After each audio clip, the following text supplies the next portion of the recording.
So why am I talking about Derek Jeter on this channel? This is primarily a football channel, and Derek Jeter has been retired for a while now. Well, I actually think that what happened with him and his defense in particular is a really fascinating thing that happened and something that we should probably pay attention to when we talk about other sports. So if you have no idea what I'm talking about, the Cliff Notes version of it essentially is that Derek Jeter was obviously the face of baseball for a while. He won a bunch of World Series with the Yankees. I believe it was 5 World Series with them.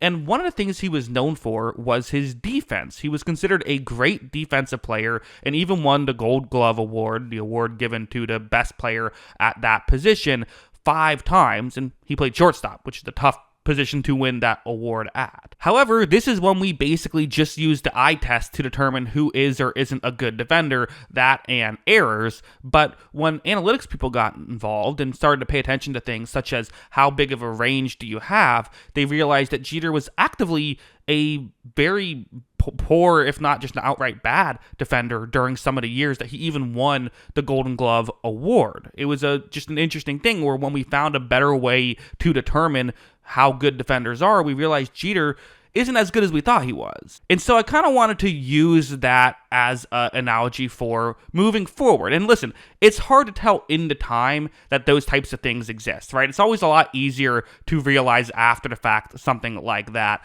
But I wanted to, tie this into football and talk about maybe 5 topics. I came up with 5 topics that could be this generation's Derek Jeter is bad at defense, actually. So, that's what I'm going to be doing here. Let's get into my list. These are in no particular order. Running backs are overrated is one that's gotten a lot of attention, but there's been a lot of pushback off of this. I think last year with Saquon Barkley and having the year that he had, a lot of people are saying, well, how can you argue running backs are overrated? Well, I'll give my argument for why I think it's still something that we should at least be strongly considering as reality, which is essentially the idea is for a running back, they get all the credit for what the entire offense does. Usually the offensive line has a lot stronger of a impact on a specific run play than the running back themselves. Saquon Barkley definitely had an impact on games, but for most of his plays, he's just getting what the offensive line generates,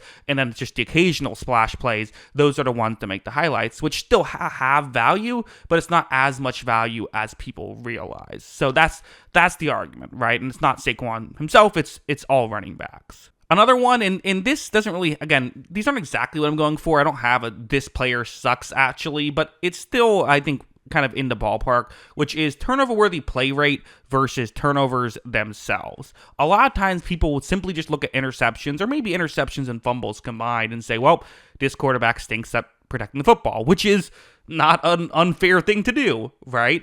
But again, it wasn't an unfair thing to do to just watch baseball and say, look at this highlight reel level play, this guy must be a great defender, right?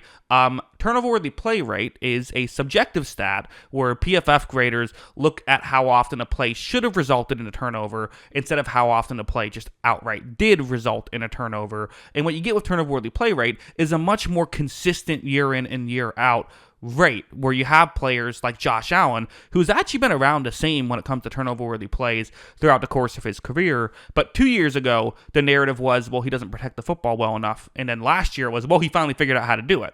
In reality, neither one was true. He's usually a little bit reckless, but not the worst in the world at it. But just because of kind of variance, 1 year it made him, lose an MVP that maybe he should have won, and then last year it made him win an MVP that maybe he shouldn't have, interestingly enough. I'll go with an individual player here, and I don't really agree with this, but again, what I'm kind of trying to do here is just look at potential, Derek Jeter defense situations, not necessarily look at ones that are absolutely the case. So I don't think Mahomes is overrated, but is he maybe overrated? Would be the question of the counting stats are not great as of right now. The box score stats aren't great. To me, I look at that as, I think the actual Derek Jeter defense thing is just box score stats aren't a great measurement at indicating who is or isn't a good quarterback.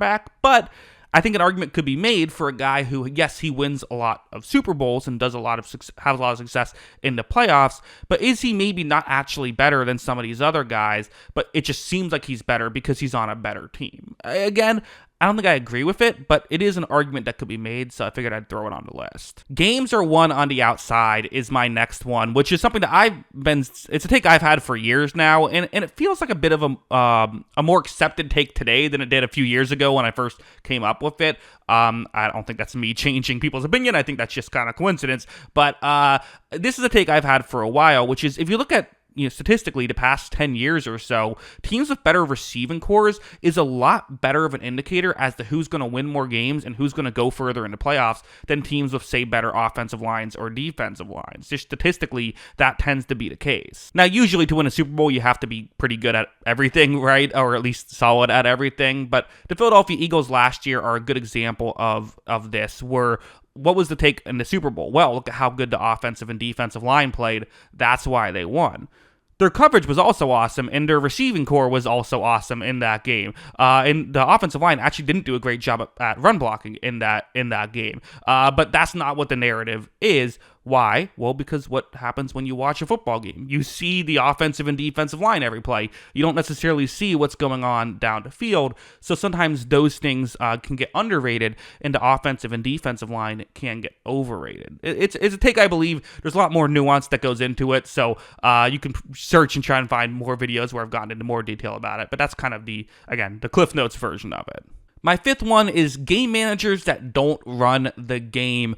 Are they overrated? Now, this is, again, a little bit hard to measure. So the idea is that eventually when we have stats that we can measure quarterbacks better with, how we would view that. But this is a Jared Goff would be kind of the example that I would go with, a quarterback who I sometimes wonder if he's actually as good as the numbers might indicate. It's similar to the box score stats discussion, just kind of reversed in this scenario. I think that Jimmy Garoppolo might actually be the perfect example of this, where right when he got to San Francisco, there was a lot of talk about, this guy's really good. Like, the way people talk about Garoppolo, very similar to how people talk about Brock Purdy now, although I do think Purdy is better than Garoppolo, because he was in a great situation and he managed the game very well, that people would say, well, this guy's just a great quarterback, when in reality, he wasn't actually as good as that, but he was in the right situation. Had someone like Lamar Jackson been in that situation, the offense would have looked a lot better, right?